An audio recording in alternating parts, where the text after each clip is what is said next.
Bonjour à tous et bienvenue pour ce nouveau tutoriel sur comment créer un RPG 2D sur Unity 3D. Et donc aujourd'hui, ce qu'on va faire, c'est qu'on va créer, donc pour l'épisode 10, on va commencer à créer un inventaire.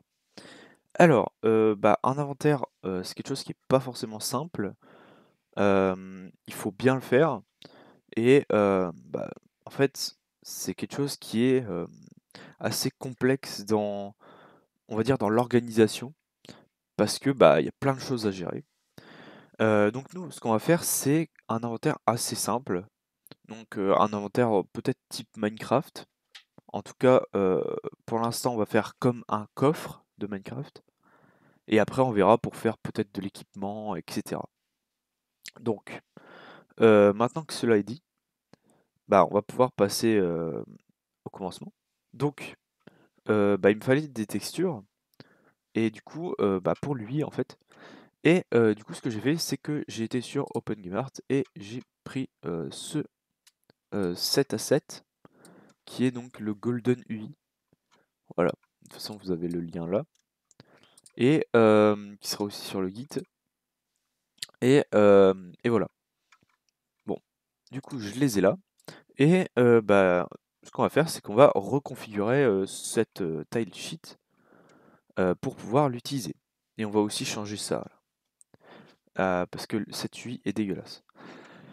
Donc, ce qu'on va faire, c'est que déjà, c'est une tile sheet, donc on va mettre en multiple, vu qu'il y a plusieurs textures sur ça. On va mettre en point no filter, vu que c'est du pixel art. Hop. Et ici, on va aller dans Sprite Editor. Ça ouvre une fenêtre. Et ici, on va pouvoir euh, configurer. Alors, euh, pour configurer, du coup, vous allez faire slice et automatique. Voilà, boum. Et ça va découper tout. Alors, ce qui est bien, c'est que là, ça nous a tout découpé, mais qu'on peut redécouper après par la suite. Donc là, moi, je veux c'est cette texture-là. Et ce qu'on va faire, c'est qu'on va, voilà, on va venir vraiment la centrer sur ça. Et en fait, ce qu'on veut, c'est que les bords puissent être étendus. Donc pour faire ça, merde, pour faire ça, vous avez soit le bouton vert, enfin oui, le carré vert que vous pouvez étendre, ou soit directement ici. Donc le left border, ça va modifier celui-là. Donc, on va mettre 6 pixels, top en haut, puis bottom, et puis right. Voilà. Et donc maintenant, ça c'est découpé, et en fait ça va être rempli et étendu. Ça aussi, ça va pas bouger, ça va pas bouger, pas bouger, pas bouger. Et en fait les bords vont s'étendre pour correspondre à la taille de l'inventaire voulu. On va faire apply. Hop. Et du coup ici on a notre UI entre guillemets de configurer. Bon, il y a plein d'UI. Voilà. Ça qui est un peu chiant. Mais bon. Du coup on va pouvoir modifier ça. Alors on va aller dans UI. Dialog box. Ouais, voilà. Et on va aller dans Images. Et là, on a Non-Sprite. Et on va aller, je crois que c'est lui 79, ça, 79 pour les intimes. Voilà. Et, ah oui, et vous voyez que, en fait, sur l'écran, c'est tout petit. Pourquoi? Parce qu'en fait, notre Canva, quand on l'a configuré, on l'a mis en 1920 x 1080. Sauf que, en fait, on fait du pixel art. Et le pixel art, en fait, il faut pas mettre en 1920 x 1080 en référence de base, vu que c'est. Enfin, en tout cas du Canva, vu que on veut que ce soit pixel. Et le truc, c'est que si le gars il a un écran 4K, ça va être. Enfin bref, on va pas mettre en 4K par exemple, sinon ça va être tout petit. Donc ce qu'on va faire, c'est qu'on va baisser la valeur de base de lui, enfin de la taille du Canva. Donc on va mettre du coup du 480 x 270, voilà. Et vous voyez que ça change tout. Alors, maintenant le problème c'est que il faut tout changer. Donc on va manger, putain, je suis perdu. On va changer ça en 75. Ici, on va mettre du 200. Ah, 250. 300. 300, c'est bien. Voilà. Et ici, il faut aussi changer ça. Du coup, on va passer en 12. Voilà. Peut-être mettre -5. Tac. Donc c'est de la config hein, du UI. C'est une erreur que j'ai fait au début. Et vous voyez qu'une erreur qu'on fait au début, et ben c'est chiant. On va mettre 10. Et du coup, ici, on va mettre du 8. Et du 10. Voilà. Et ici, 15. 20. Ouais, 20, ça me paraît bien. Voilà. Et perso image, on va mettre du 75 sur 150. On va diviser par... ouais. On va mettre du 100 de haut. Non. Du 60 de haut. Voilà. Tac. Et on va mettre à -25. Voilà. Vous voyez que là, lui est déjà beaucoup mieux. On va aussi changer... hop. Voilà, on change la couleur. Voilà, bon, maintenant qu'on a changé ça, on va pouvoir faire lui de l'inventaire. Donc, on va créer un nouveau canevas. Hop, dans le canevas principal. Hop. Donc, on va l'appeler inventory. Et donc, l'inventaire, on va se mettre comme ça on voit bien. Voilà. Hop. L'inventaire, du coup, ce qu'on va faire, c'est que on va le centrer. Oui, on va le centrer. Et on va lui mettre une taille de 150 et une hauteur de 175. Puis bon, ça on touche pas. Le canvas scaler, on n'en a pas besoin vu que c'est un sous-canvas. Recaster, on en a besoin vu qu'on va vouloir cliquer. Et ça, ça pareil, on change pas. Et on va mettre une image de fond. Donc, image. Bam. Et là, on va pouvoir resectionner l'UI79. Tac. Et voilà. Et vous voyez que ça se met bien comme on veut. Donc là notre UI est bien. D'ailleurs, ouais non c'est bon. Ouais, voilà. Bon, tac. Donc ça sera notre fond. Et maintenant on va créer l'endroit pour les slots en fait. Donc moi je vais créer un empty en fait, un enfant que on va appeler slots. Paf. Et celui-là, on va le mettre en encre en bas. Et on va lui mettre une position Y de 18. Une width de 116. Alors, oula, 116. Et une height de 56. Alors, c'est des paramètres préfets. Enfin, que j'ai préfets, du coup. C'est pour ça que je suis très précis. Hop. En fait, ici, il fallait faire ça. Voilà. Il fallait mettre l'encre à 0. Comme ça, le pivot est ici et 18 pixels au-dessus de ce point-là. Je ferai un tuto sur les UI, je pense, pour configurer bien ces UI. Parce que, en fait, faire des UI, c'est simple. C'est juste cliquer. Mais faire des bons UI, c'est plus complexe à configurer, vu qu'il y a beaucoup de choses à prendre en compte. Et des trucs d'optimisation et des trucs aussi pour juste placement, pour que ce soit bien placé et adapté à chaque écran. Voilà. Donc moi j'ai décidé que ça serait une taille fixe. Voilà.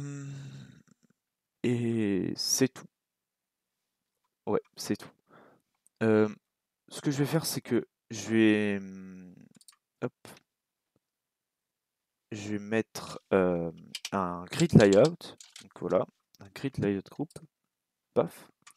Et on va mettre en enfant des images et ce sera pour tester en fait. Voilà. Donc ce sera un slot. Voilà. Donc là, on voit que notre cell size elle est à 100, sauf que nous, bah en fait, on voit pas ça du tout, vu que bah en fait, c'est limite la width de notre truc. Donc on va mettre du 16 par 16. Voilà. Et là, vous voyez que la taille est déjà plus acceptable. Par contre, si on en met plein, vous voyez que c'est chiant parce qu'ils sont collés. D'ailleurs, je vais directement mettre la texture pour les pour les slots. Donc c'est celle-là que je veux. Oui, c'est celle-là. Et du coup, on va la découper pareil. Tac. Oula. Tac. Et sur ce type d'huile, c'est très important de faire attention en fait à comment on le découpe. Parce qu'en fait, si je le découpe un peu différemment, ça va faire un résultat différent. Et normalement, là, je l'ai bien découpé. D'ailleurs, je vais les renommer parce que lui, slot. Voilà. Et lui, pareil, je vais le renommer 8 back. Ouais. Parce que le 79, bon, c'est bien, mais dans 2 semaines, je me rappellerai plus. Du coup, on va dégager tout ça et on va tester pour le slot. Donc, 8 slots. Voilà. Et vous voyez que là, mon UI est bien découpé. Alors, c'est exactement le résultat que je voulais.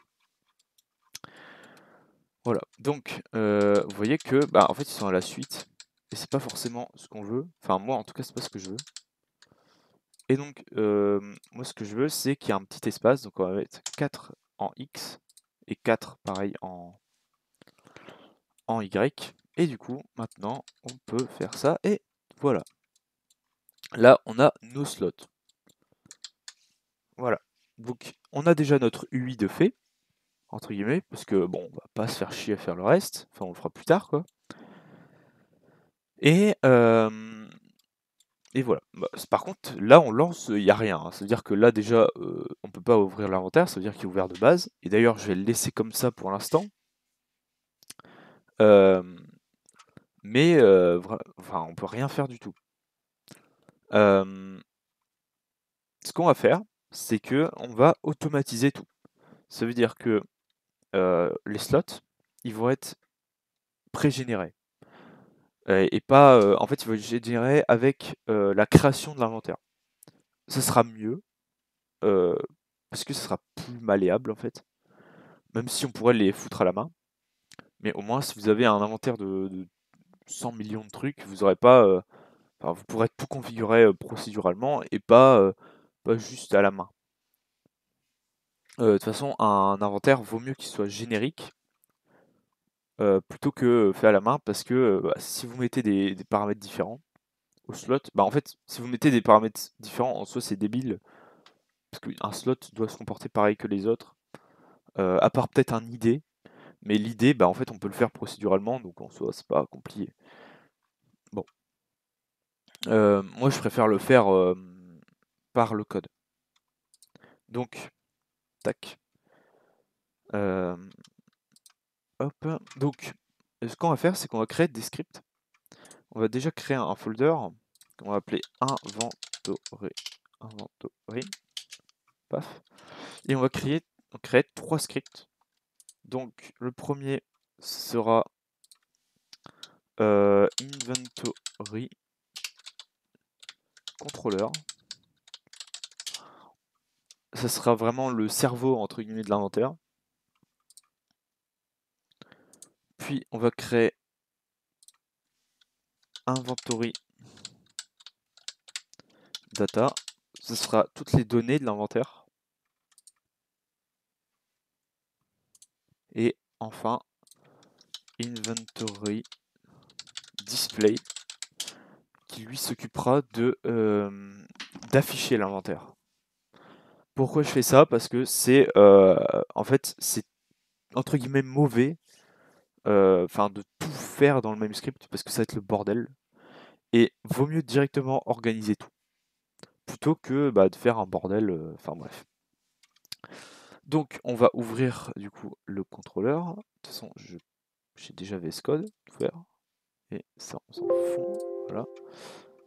Tac et tac. Ok, donc on va ouvrir inventaire et on va aller dans le contrôleur. Ouais. On peut jarter l'update, la start, je vais la garder. Hop, j'aime bien mettre mon petit private devant, c'est juste une habitude, c'est pas du tout obligatoire. Hop, et du coup, ici, on va dire que bah, en fait, le contrôleur require component, donc ça veut dire qu'il est obligé d'avoir sur le même objet les components que je vais citer. Donc moi, je veux un type of, du coup, inventory data et un type of inventory display. Pourquoi? Parce que ben, comme ce script fait le lien entre les autres, enfin avec les autres, bah en fait il marche pas sans les autres. Vu que en fait le contrôleur va initialiser tous les autres scripts, va vraiment lier tous les scripts et il va vraiment servir à ça en fait. Voilà. Donc bah, du coup on va mettre deux variables, donc private inventory data, private inventory display. Donc on va dire que data est égal à getComponents inventory data et que display est égal à getComponent, oula, putain, je vais pas écrire, inventory display. Voilà. Pour l'instant, c'est bien. Pour ça. Je vais jarter ça en haut parce que ça ne sert strictement à rien à part le Unity Engine. Voilà. Donc maintenant, on va passer du coup à l'inventory data. Et donc, l'inventory data, bon, on n'a pas besoin de mettre require component parce qu'en fait, lui, il n'a pas besoin forcément du contrôleur. En fait, il marchera pas sans le contrôleur. Pourquoi? Parce que, en gros, au lieu de faire une void start pour bah, sur lui, c'est-à-dire la void start, elle va se lancer de son côté, ça veut dire que c'est Unity qui va lancer la void start de inventory data. Nous, ce qu'on va faire, c'est qu'on va faire entre guillemets une autre void start, mais qui sera non pas lancée par Unity. Donc ça veut dire que Unity va lancer d'abord la void start de inventory controller, puis la void start de inventory data. Nous, ce qu'on va faire, c'est que la void entre guillemets start de l'inventory data va être lancée par l'inventory controller et non pas par non pas par Unity. Et ce qui permet de beaucoup plus contrôler bah, le script en fait. Donc, en fait, sans inventory controller, le script servira strictement à rien vu que bah, c'est l'inventory controller qui gère ce script. Donc, on va faire une public void init. Oula. Tac. Et du coup, on a besoin d'une référence, donc une référence à inventory controller. Et on va appeler controller. Voilà. Et ici, on va pas mettre getComponent, mais on va vraiment mettre inventory controller. Voilà. En soi, on aurait pu mettre un getComponent, mais je préfère faire ça.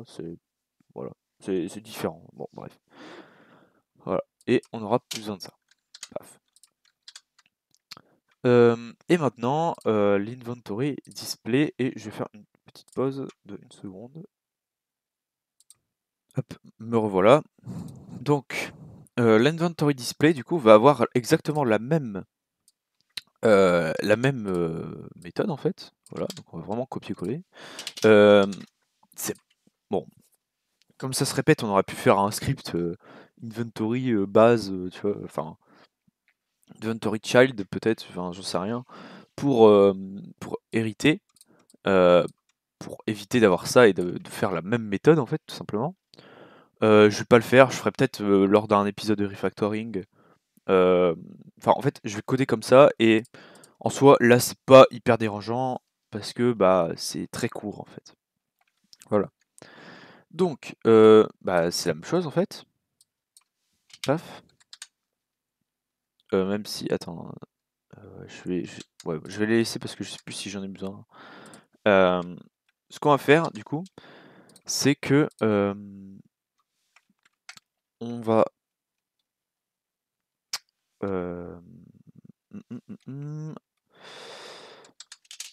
tac, on va stocker du coup un canvas, voilà, qui sera le canvas des slots. Donc, slot canvas. Putain, je peux écrire.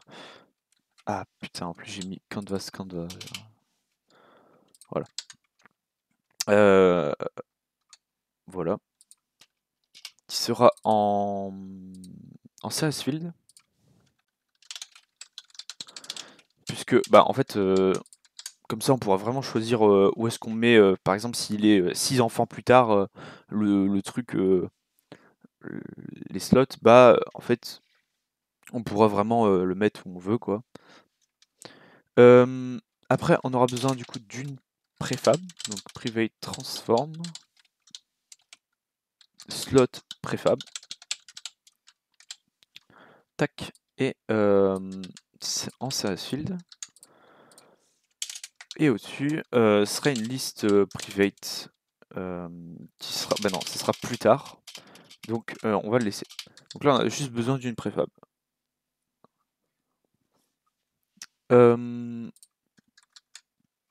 Ce qu'on va faire du coup, c'est qu'on va retourner dans Inventory Data et ce qu'on va faire, c'est que on va mettre un SAS field.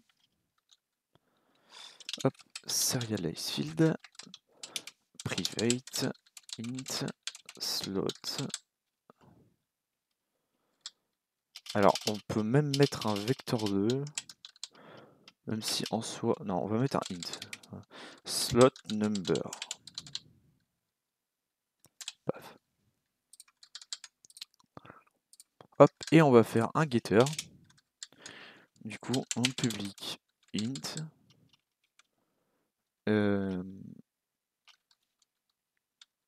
Slot number. Je sais pas pourquoi j'ai hésité. Qui return slot number. En gros, ça c'est l'équivalent en gros de ça. Je sais plus si je l'avais montré parce que bref, je me perds un peu dans les tutos. C'est l'équivalent de ça. Voilà, c'est la même chose. Bon, là, ça marche pas parce que j'ai exactement le même nom, mais voilà, c'est l'équivalent. Voilà. Voilà. Donc ça sera donc minimum égal à. Ouais, non, on va pas mettre. Voilà. Voilà. Donc déjà, on peut retourner dans Unity. Et je vois que c'est quand même assez long déjà le tuto. Je vais finir quand même parce que voilà. Ici sur le slot, on ajoute un canvas. Voilà. Paf, si on n'a plus besoin. Et ici, on va mettre les 3 scripts du coup. Paf. Et du coup, ici, on a le slot préfab. Du coup, on va créer une préfab, donc c'est juste ce slot là. Voilà. Les autres slots, on peut les dégager. Oula. Ma touche entrée qui se barre. Hop, donc la slot préfab c'est ça, le slot canvas c'est ça, et dans la data, le slot number c'est 18. Voilà. Et donc maintenant, ce qu'on veut c'est instancier tout ça. Et donc, ce qu'on va faire, c'est qu'on va faire du coup la méthode pour instancier tout ça. Déjà, on va créer un script qui s'appelle slot controller, donc il sera mis sur les slots en fait, et ça sera pour gérer vraiment l'input des slots. En fait, c'est vraiment gérer le slot qui sera en rapport aussi avec du coup la data. Voilà. Et en fait, dans le slot controller, on va juste mettre tac ici un public int slot ID en donc, non, private set get. Ça veut dire qu'on peut pas set le chiffre, mais enfin la valeur, mais on peut la get. Et public void init, pareil, qui sera lancé par le display. Et du coup, avec un int id. Et du coup, on met que slot id est égal à id. Voilà, tout simplement. Maintenant, dans inventory display, ce qu'on va faire, c'est que on va faire du coup la liste que j'ai pas fait tout à l'heure. Private slot controller, donc en array, slots. Et pourquoi on le garde dans le display? Parce qu'en fait, en gros, ça sera pour supprimer aussi les objets en fait. Parce que il faut garder une trace des objets qu'on a créés pour ensuite les supprimer, si jamais il faut. Donc, tac. Même si en vrai j'aurais pu faire des GameObject, mais ouais, bon bref. On va juste faire slots. En vrai j'aurais dû le mettre dans la data. Je changerai au prochain épisode si jamais ça devient la merde. Pourquoi je fais ça? Slots est égal à new slot controller. Voilà, et donc là on met ah oui, du coup le slot number est dans la data. Et bah, nous ce qu'on veut c'est accéder à la data. Donc ici on va mettre un public int slots number qui return data slot number. Alors pourquoi faire ça? Parce que bah c'est mieux, même si en soi on aurait pu faire juste là une référence à data et data.machin, mais au moins ça fait que ce script, en fait ça nous oblige à ranger dans des cases ce qu'on fait en fait. Et c'est mieux pour globalement apprendre à coder en fait. De tout ranger bien, au lieu de tout faire dans un script qui sera dégueulasse. Donc controller.slotNumber. Voilà. Et ici, donc for int i allant de 1 à slot.length. Donc du coup slot i est égal à instantiate. Du coup slot préfab.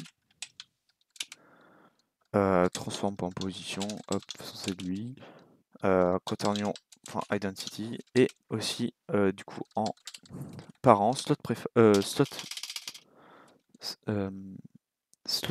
canva.transform. Et aussi vu que c'est des slot controllers, on va mettre .getComponent slot controller. Voilà. Et ici on va mettre slot i.init. Et là on va mettre i entre parenthèses. Voilà. Et donc là normalement, si tout se passe bien, paf, il suffit. Paf. Il suffit. Hop, excusez-moi pour cette nouvelle pause. Du coup, ce qu'il faut faire, c'est tout simplement tac, mettre sur slot le slot controller que j'avais déjà mis en fait.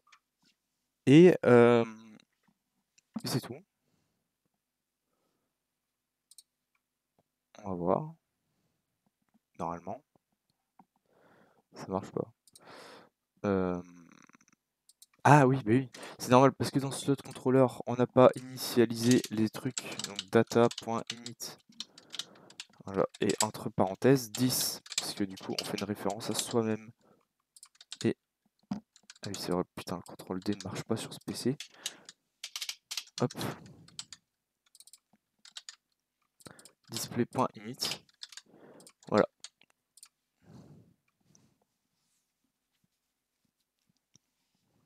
Bam. Et voilà. Donc slot clone. Et donc là, on pourra même s'amuser à faire un truc. C'est que dans slot controller, on dit que transform GameObject.name est égal à slot plus id plus 1.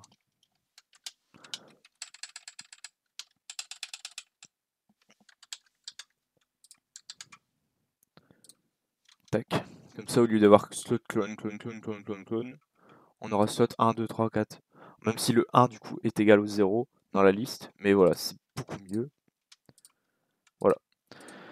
Donc j'espère que ça vous aura plu. N'hésitez pas à vous exprimer, que ce soit en pouce bleu, pouce rouge ou en commentaire, à me dire si jamais vous n'avez pas compris certaines choses, ou si jamais vous trouvez que j'ai fait de la merde, c'est possible aussi. Même si en vrai sur un script aussi petit, bon, c'est difficile de faire de la merde, surtout quand on sépare vraiment bien les tâches. Le but aussi de ce tuto, c'est de vraiment apprendre la séparation des tâches en fait. Donc le contrôleur qui cadence tout, la data qui sert vraiment juste à faire la data, et le display qui sert vraiment juste à afficher. C'est vraiment ça que j'essaye de faire dans ce tuto. Voilà, donc je vous dis à la prochaine pour un nouveau tutoriel, et je vous dis à plus.